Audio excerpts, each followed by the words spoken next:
Hey everyone, welcome to today's The Expat Woman Show with me, Nyna Caputi. I'm the founder and CEO of The Expat Woman, and of course, the host of the show. And I'm really excited to bring on Andrea Lauren Hunt, who is the founder of Living Deliberately Today. She was a speaker at our inaugural The Expat Woman Summit in November 2023.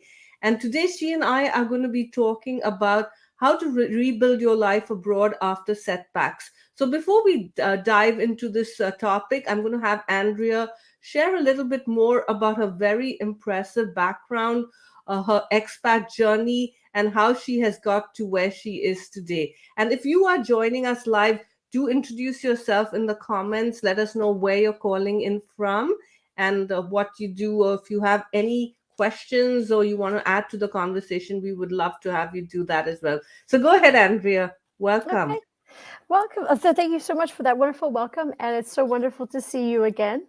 I'm really happy to be here. So my name is Andrea Hunt, as you said, and I'm the founder of Living Deliberately Today, personal empowerment coaching for a better life. And I've been living in abroad pretty much for the last 25, 26 years, off and on in different countries, full time since like 2006. And so I've lived in or studied in 7 different countries. That includes the US. And now I'm based in Munich, Germany, but I'm kind of an expat nomad. So I kind of go between Spain and Albania and Germany. And so I help people basically, in a nutshell, to consider how they feel on a daily basis and how they feel about themselves when living abroad. Because as you know, of course, it is wonderful and it opens so many doors for you living abroad, but it also has a lot of challenges, whether it's cultural misunderstandings or, a lot of people kind of experience social isolation, what that comes with going out into the world by yourself, without that support group that you usually have in your home country. So, so for the last few years, since the COVID lockdowns, and I, like many other people, got laid off during that time. So I decided to go ahead and jump into coaching. It's been something that I've been really passionate about doing for a few years. And that was kind of the springboard that I needed. Like it was like the universe pushing me into it. And EFT tapping is something that I'm really passionate about. I've been doing it myself for around 10 years. And so it just seemed like a very logical step in adding that into my coaching, because I find it so powerful in terms of releasing a lot of the worries that we have as expats, on a daily basis, whether it's, okay, I'm going to go to the bakery and say something and sound stupid in German. This was me.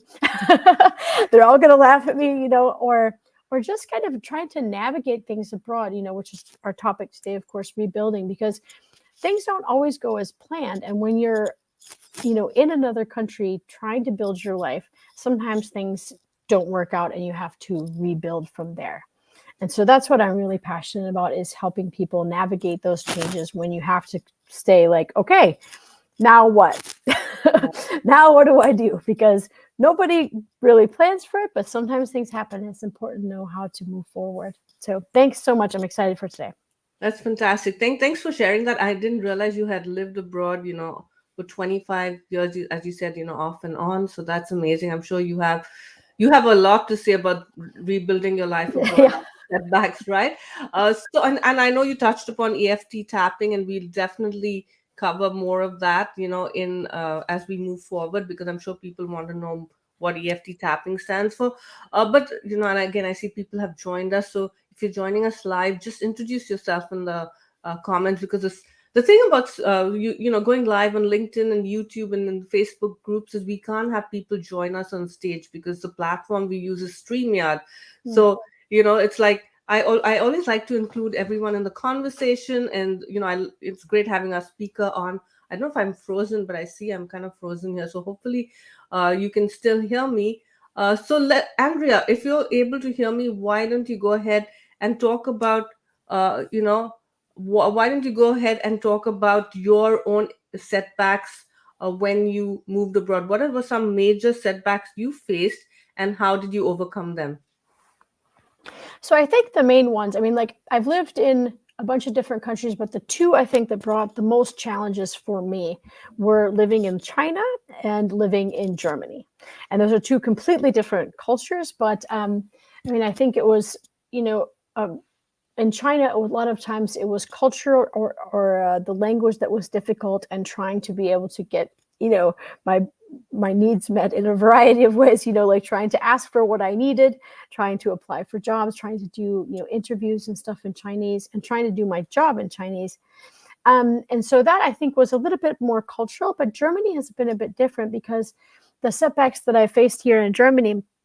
So in 2016, this was one of the main ones that really kind of pushed me into my biggest personal growth journey, because I was going through a breakup. I had moved to Germany for somebody, and that simply did not work. It was going fine in China, and then in Germany in a new settings, and it does happen to a lot of people. They realize that in another environment, you kind of see a lot of the things that you might not have seen before about the relationship. So it didn't work, long story short. So I went through a breakup, and then I had a job working in medical travel, doing content creation and social media. And I loved this job. I loved my colleagues. I loved what I was doing.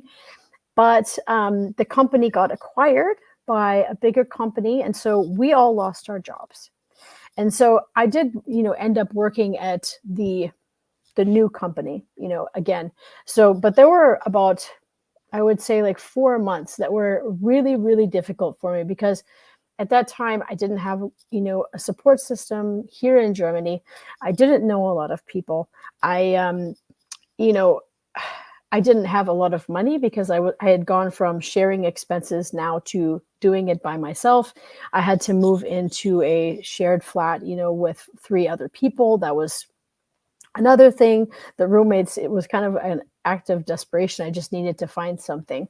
So there were so many things that happened in this 1 year. It was really very difficult for me. And this is kind of when I sat with myself and I was like, okay, sometimes, when you don't have any control over anything, you can only try to have control of yourself, And so I just started, reading all of these things and like how to change life. And I was like, okay, I don't have any money. My relationship didn't work out. I thought I was moving here partly to be with my partner.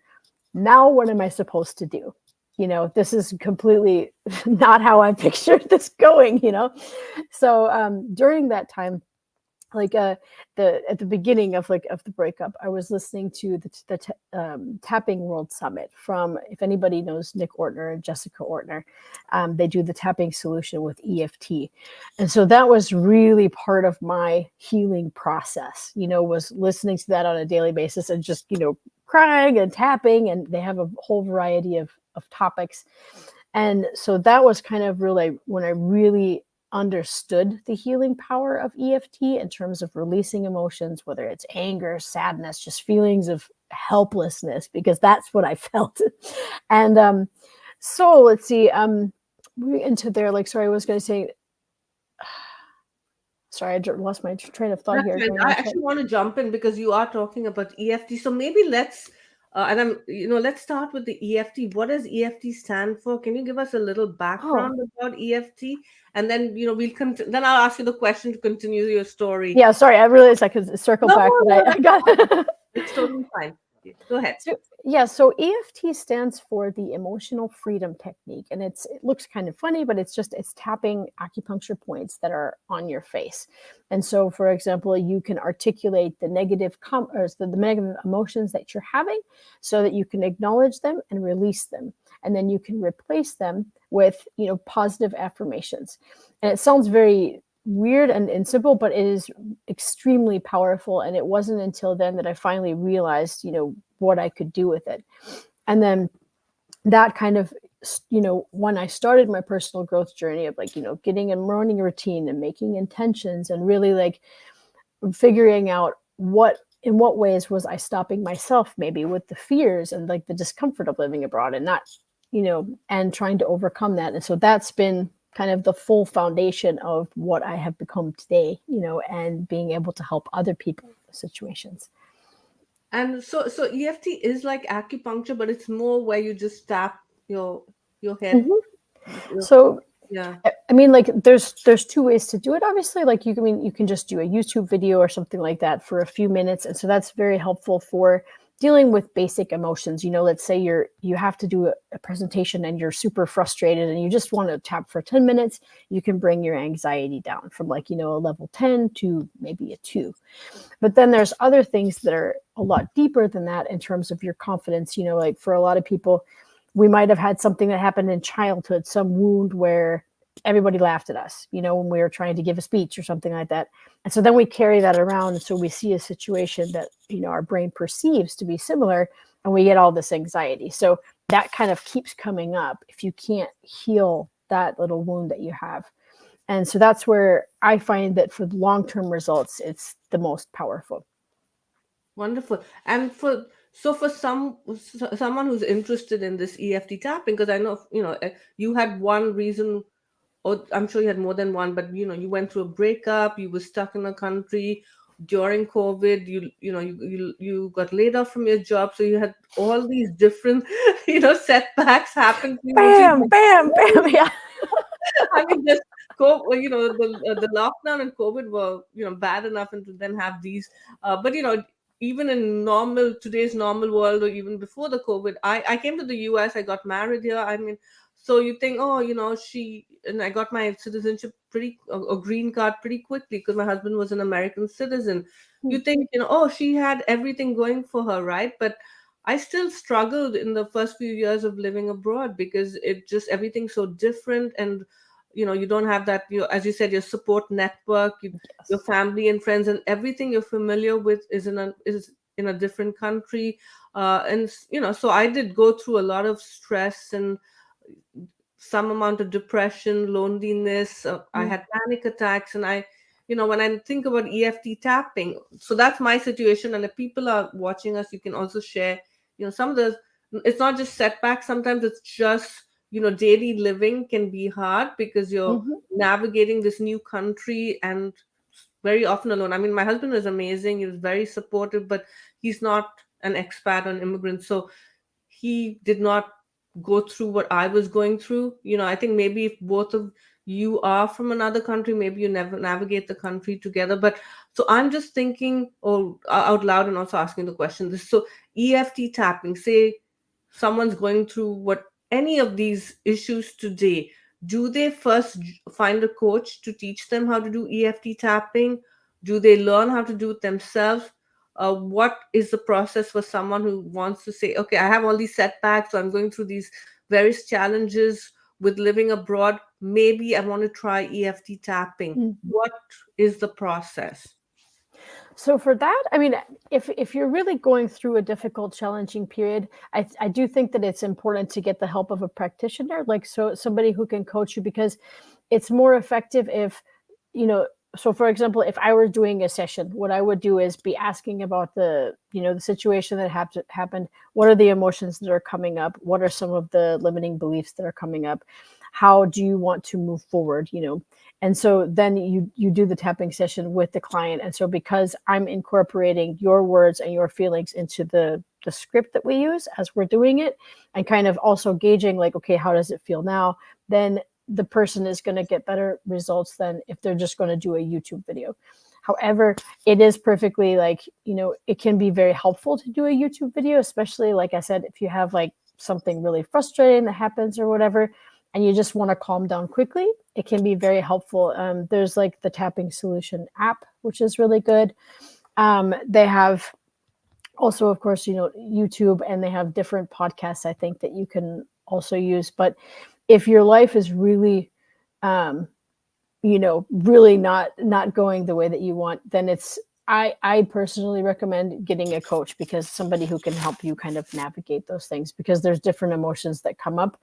And you usually you need to deal with them a little bit separately, because you might be afraid of something, but it might remind you of some other thing that happened to you in the past, or it's a recurring thing. And especially like one you mentioned, like anxiety.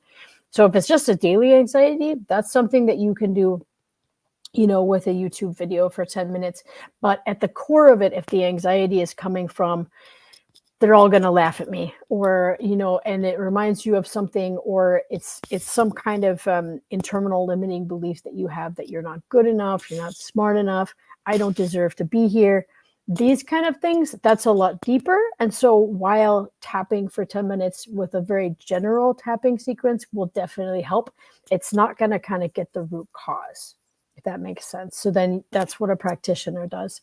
So yeah, I got it. So if you kind of try to teach yourself EFT and it's something much deeper, then it's better to get a practitioner, because otherwise it's just like a, putting a band-aid on a wound that needs maybe, a doctor to look at it, right?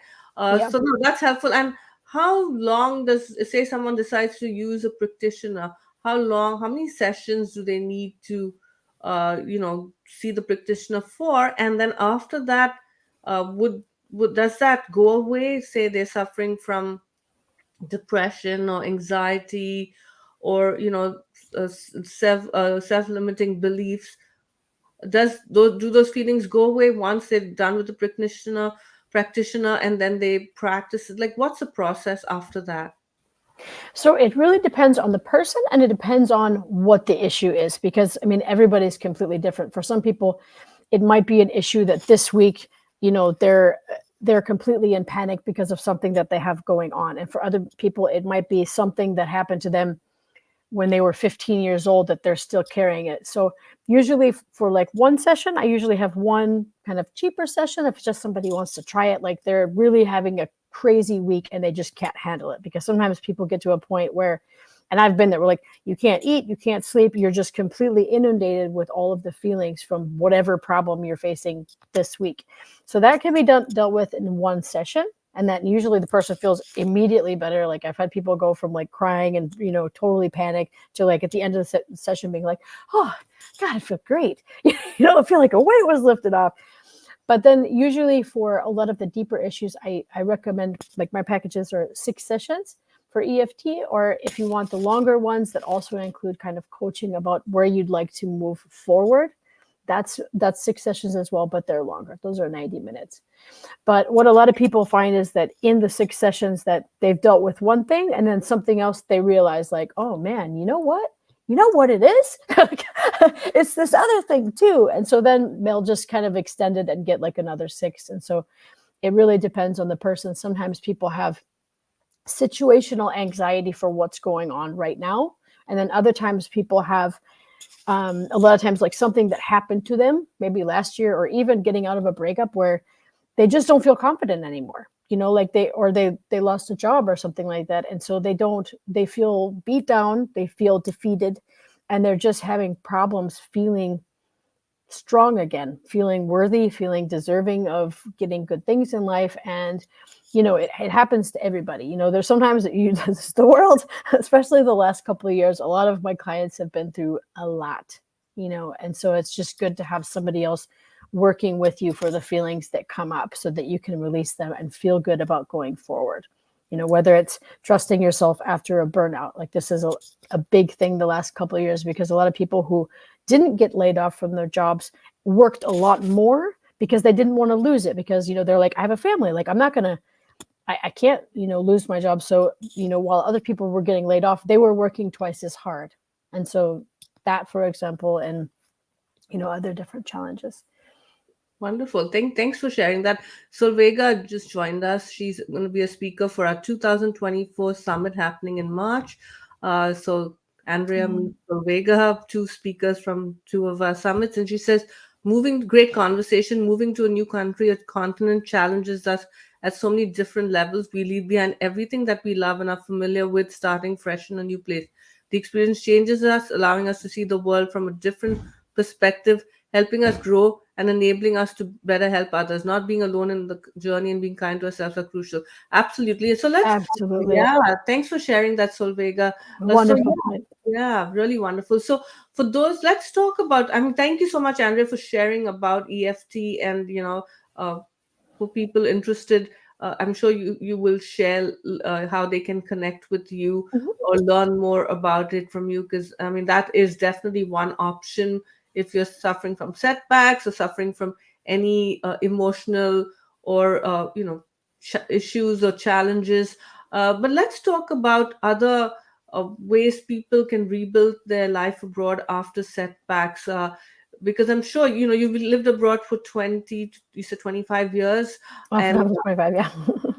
and I've been in the US for the last almost 21 years. So, but I've stayed in one country. I mean, I love traveling, so I do travel around. But I think for people like you, and I know Naveen just joined us. I know she's a kind of lived in different countries too.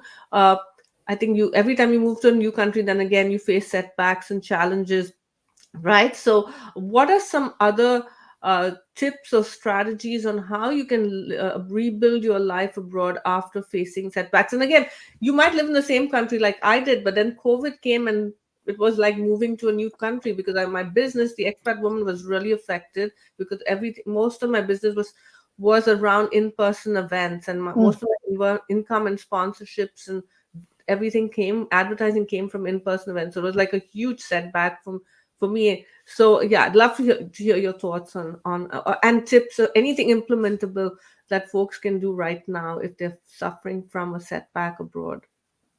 Sure. I think like always a good place to start is to look at the different areas of your life. So like, career, money and finance, personal life, social life, health and mental health, and kind of rate yourself. See like, okay, how am I with how's my mental and my physical health? Because for a lot of people, what they find when they rate the different areas is they have a lot of imbalance. So they might be like, doing great in their job, but maybe they've been totally neglecting their sleep and they're eating crappy, and they don't feel good, but maybe their money and their career is fine.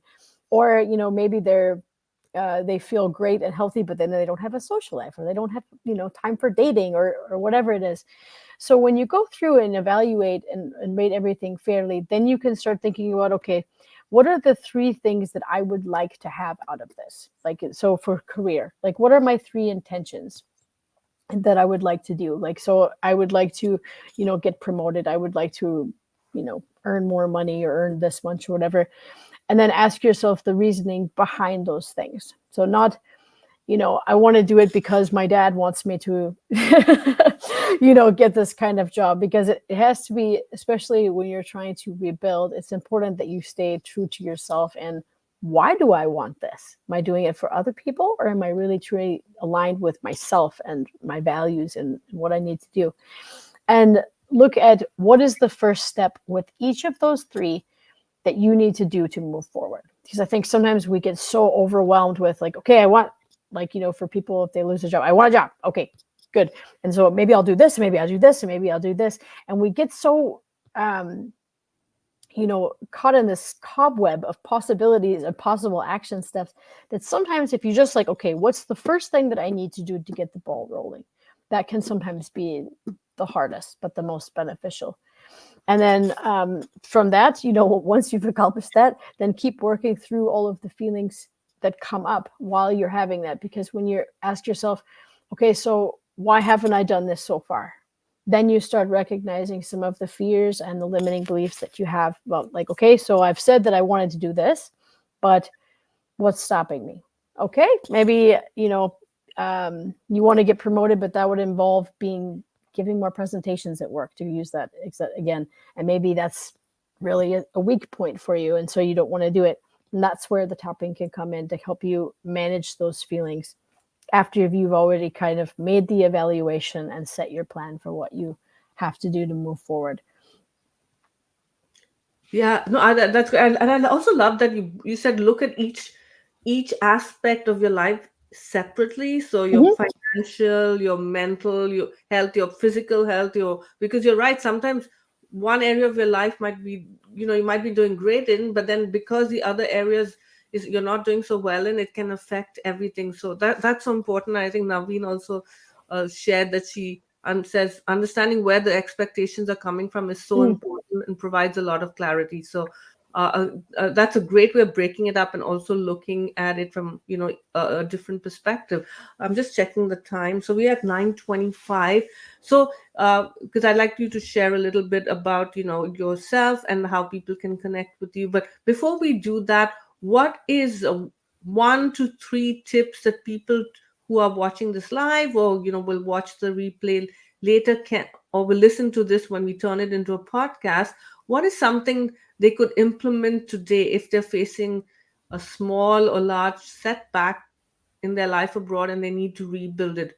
What is something they could do today? Not related to EFT, because we'll share about EFT once Mhm. you should talk a little bit more. Yeah.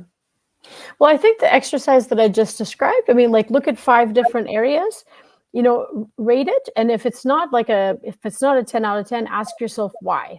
And then look at 3 different main intentions that you have for it, the why behind it, and then ask yourself why you haven't done it already, or what's stopping you, or what's the resistance. Is it a fear? Is it, a lack someplace? And what's behind that? And then ask yourself for those 3 things, one thing that you can do to move forward. And then each time just keep reevaluating and doing that. And I do that several times a year, honestly. Like I do 4 times a year, like quarterly, and then the beginning of the year, because it's always good to kind of have an assessment of where you are and where you want to be, because a lot of times we get stuck in like, I don't like this, I can't do this, this is like this, and I don't. And instead of thinking like, okay, what would bring me closer to that intention that I have? Okay, I can start that today. And how willing are you to do that? Because then the more accountability that we take, the more responsibility we also know that it's up to us. And that's actually very empowering, although it is more scary sometimes. That's fabulous. No, and I like that you say you break it up into small, steps, and also look at why you don't want to do something. And I know for a lot of us, imposter syndrome, self-limiting Mm, beliefs are huge. But my advice to women, especially expat women, is unless you try it, you just have to do it. I always bring up the quote by Nelson Mandela: "I never lose. I either win or I learn." So I mm, always say, for me, before the pandemic, I would never show myself online. Or even at my own events, and I've hosted over 400 events. I would not speak at my events. I just felt like first of all, I felt I didn't have the expertise. Secondly, I think it was big self-limiting beliefs, like I don't want to be seen. I don't like the way I look. I need to lose some weight before, I show myself on camera or in mm, person. My hair is not like I want it to look. So all those silly self-limiting beliefs. But once I had setbacks, but the pandemic forced me to become more visible, because otherwise I would be lost in the crowd, and I had to do something new, because it was a huge setback with my business came to a standstill. And it's gotten so mm, much easier. I love doing these lives every week. It's so easy now. I never considered myself very eloquent or articulate. I took a public speaking class when I was in my early 20s, but didn't really get much practice. So I want to just tell people anything's possible. You just have to put your mind to it, right? And do it. And I think the other important thing is celebrating small wins, because mm, you were talking about goals, and you have those goals, but something even small, maybe just even joining a live like this and commenting or connecting with someone on LinkedIn, or going to an event, whether in person or virtual. Those are wins, because you're just stepping out of your comfort zone, right? Doing something that you're not very comfortable doing, or maybe going for a language class in a country you moved to, trying to learn something. So uh, I just wanted to add that. But we are almost at the end of time. This was fabulous, Andrea. You shared, you not just shared about EFT, but you also shared about, I loved your breaking up, your various sections of your life into these categories, and how to deal with them. And you shared some very effective tools to implement. So now let's talk about how can people find you, what do you have going on, how can they connect with you? And I'll also have you share those links on these various streams. And when the podcast comes out, we'll include them in the show notes. So go ahead and let us know, Andrea. Okay.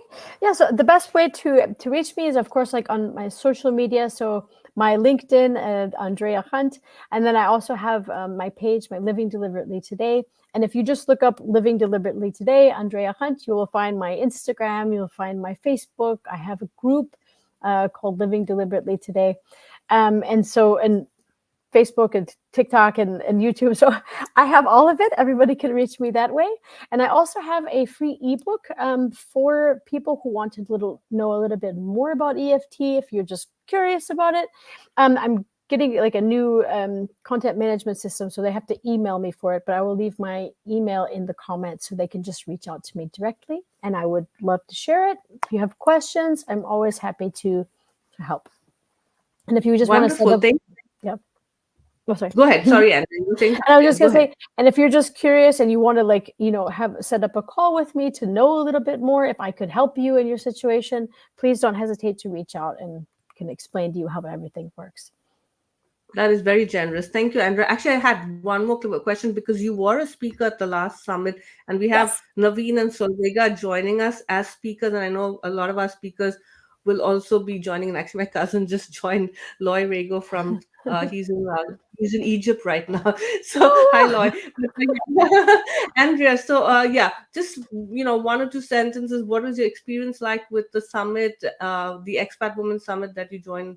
That you spoke at in November, and any tips or anything for people who are speakers or who will be joining the summit as guests.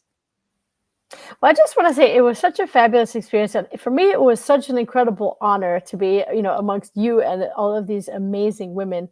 And I just hope that everybody who maybe missed the last one will take it upon themselves to join the next one, because I mean, I've seen what Nyna can do and it's amazing. And so you can really learn a lot about other people and yourself.